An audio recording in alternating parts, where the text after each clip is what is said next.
Semangat pagi kembali teman-teman ya. Biasa saya akan melanjutkan materi berikutnya ya terkait dengan metode praktis menyusun laporan penelitian ilmiah ya. Yang sebagaimana sudah saya sampaikan pada materi bagian sebelumnya. Nah, kali ini saya ingin memberikan informasi tentang bagaimana kita membuat desain penelitian, dan ini biasanya dimulai dari bab 3 ya. Ini bagian yang ke-6 ya. Mudah-mudahan teman-teman masih bisa tetap mengikuti, terutama adik-adik mahasiswa yang sedang menyusun tugas akhir. Kira-kira ya setidaknya seperti yang saya sampaikan, tentu lebih sistematik lebih bagus ya. Mudah-mudahan ini membantu saja kepada teman-teman yang sedang menyusun tugas akhir. Biasa ya, jangan lupa subscribe. Nah, di bab 3 biasanya 31 itu membahas di 31 desain penelitian ya. Nah, seperti itu kira-kira pengertiannya menurut Schlein ya. Hanya setelah nanti Anda mendeskripsikan di bagian awal tentang desain penelitian, saya lebih menekankan setelah mendeskripsikan secara narasi, Anda buat gambar desainnya ya. Karena dengan gambar desain kita akan lebih fokus bahwa penelitian itu dimulai dari mana, step-stepnya seperti apa, kemudian tentu terakhir sampai dengan kesimpulan ya. Nah, ini kira-kira contohnya ya. Jadi dari studi pendahuluan dulu, sebelum kita menentukan tema, kan kita harus menentukan studi pendahuluan dulu lah, kira-kira seperti itu. Kemudian kita mengidentifikasi rumusan masalah sebagaimana kemarin saya sampaikan, muncul kerangka pemikiran dan seterusnya. Ini enggak saya baca satu persatu, ya, waktunya nggak usah lama-lama ya. Intinya dari desain, gambar desain ini sudah bisa memberikan gambaran kepada teman-teman semua. Nah, dari sini misalnya prosesnya yang agak berulang kali bolak-balik adalah pada saat kita sudah mengoperasionalkan variabel kita. Nah, di operasional variabel ini intinya kita harus melakukan dulu supaya data yang kita peroleh itu valid dan reliable ya. Nah, kadang-kadang di proses ini teman-teman memasukkan uji normalitas ya. Jangan, normalitas nanti kalau sudah analisis data. Jadi pada saat awal teman-teman adalah melakukan operasional, artinya pra penelitian, ngambil sampel misalnya 30 ya. Nah, dari 30 nih kita uji dulu. Nah, di situ ada T dan Y ya. Kalau misalnya tidak valid, kita kembali lagi ke lapangan. Tapi kalau memang sudah valid, nah, baru kita mulai pengumpulan data semua ya. Setelah dari 30 mulai pengumpulan data. Nah, setelah data sesuai dengan berapa sampel, jumlah sampel yang ditetapkan oleh peneliti, maka baru di situ ada uji normalitas dari hasil data tadi ya. Misalnya di situ saya contohkan 113, misalnya di atas 100 lah, kira-kira seperti itu. Nah, kalau proses itu sudah selesai, baru kita menganalisis data sampai dengan kesimpulan. Artinya kesimpulan itu ya selesai penelitian kita. Nah, itu teman-teman pentingnya desain ya. Jadi sekali lagi saya menyarankan selain ditulis secara narasi deskriptif, maka buat gambar, karena dari membaca gambar ini mengingatkan kepada kita sendiri proses mana kira-kira yang kita belum selesai misalnya kan. Ya, dari proses itu baru kalau sudah oke ya kita lanjut. Oke, kira-kira seperti itu ya. Sekali lagi pada desain penelitian ini saya menyarankan agar teman-teman membuat desain secara benar ya.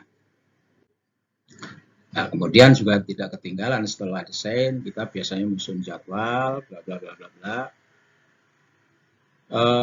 Di sini kadang-kadang teman-teman mahasiswa menyusun jadwal, rencananya itu hanya sampai pada seminar proposal. Ya, jangan. Jadi kita kan punya rencana ya, yang segala kita punya tujuan tuh kita punya rencana. Maka buat jadwal penelitian itu sampai dengan selesai, sampai dengan sidang skripsi.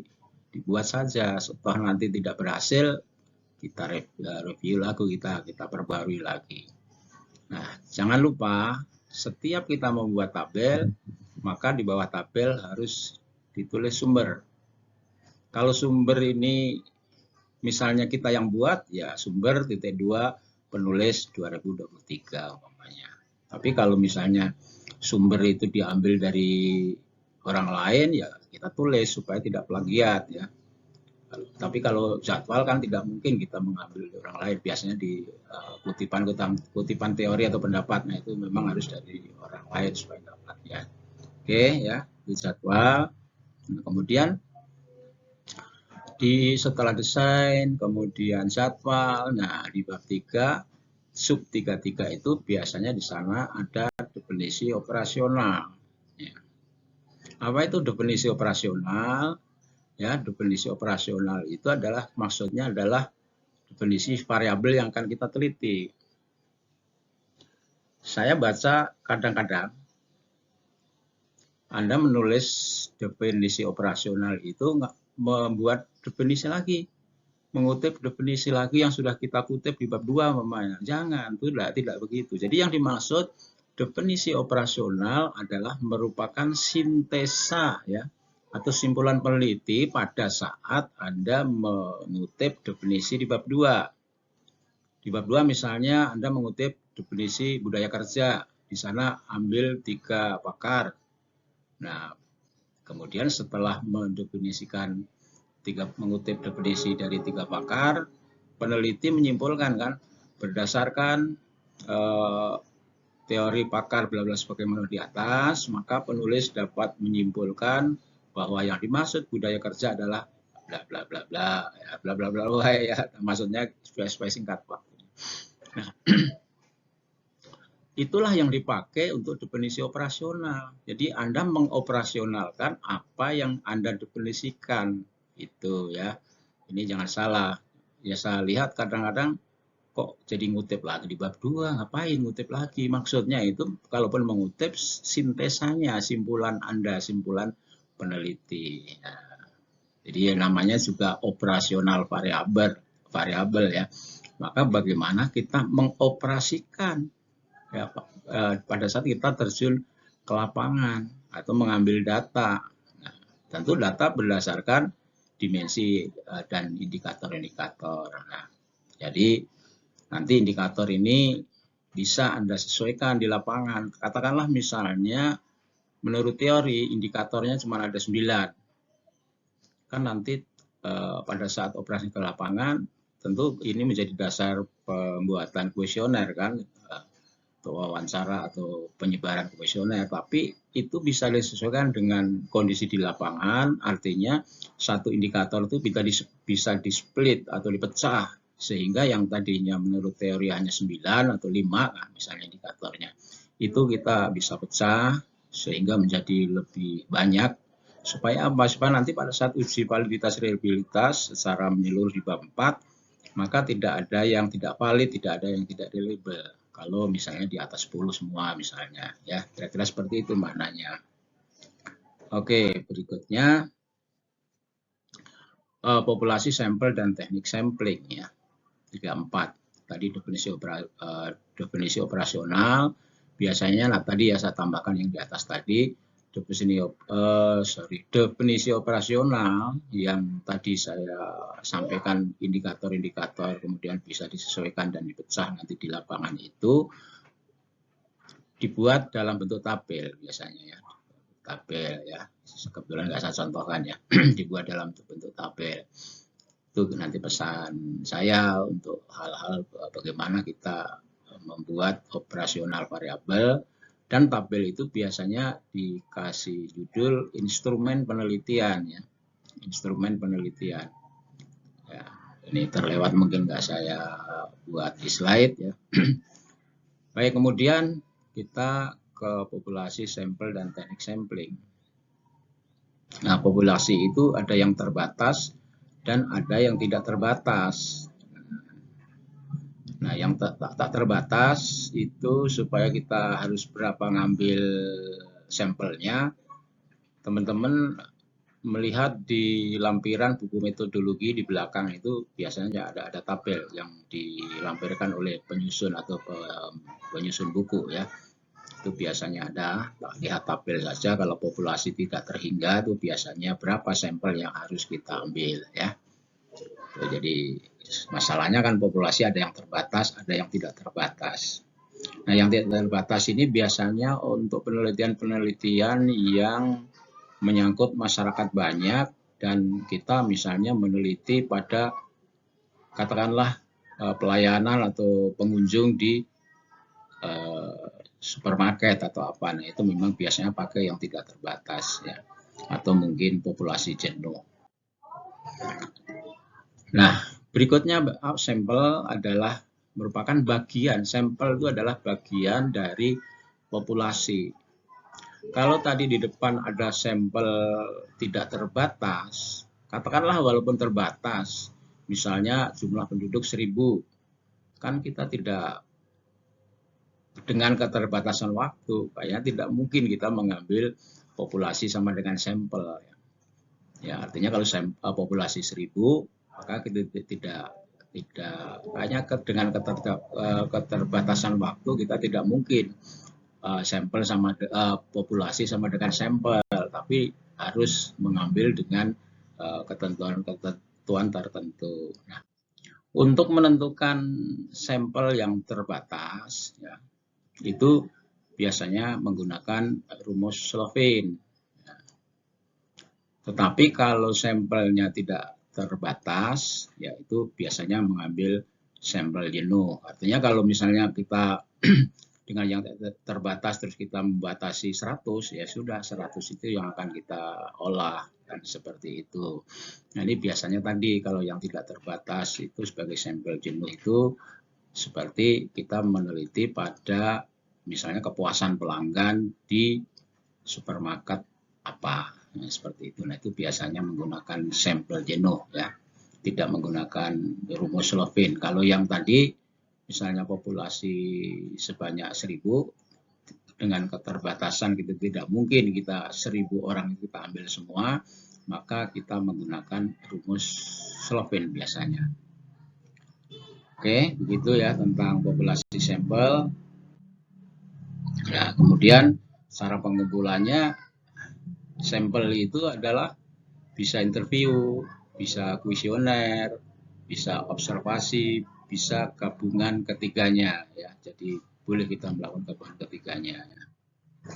Nah, kemudian itu pengumpulannya. Kemudian kalau tentang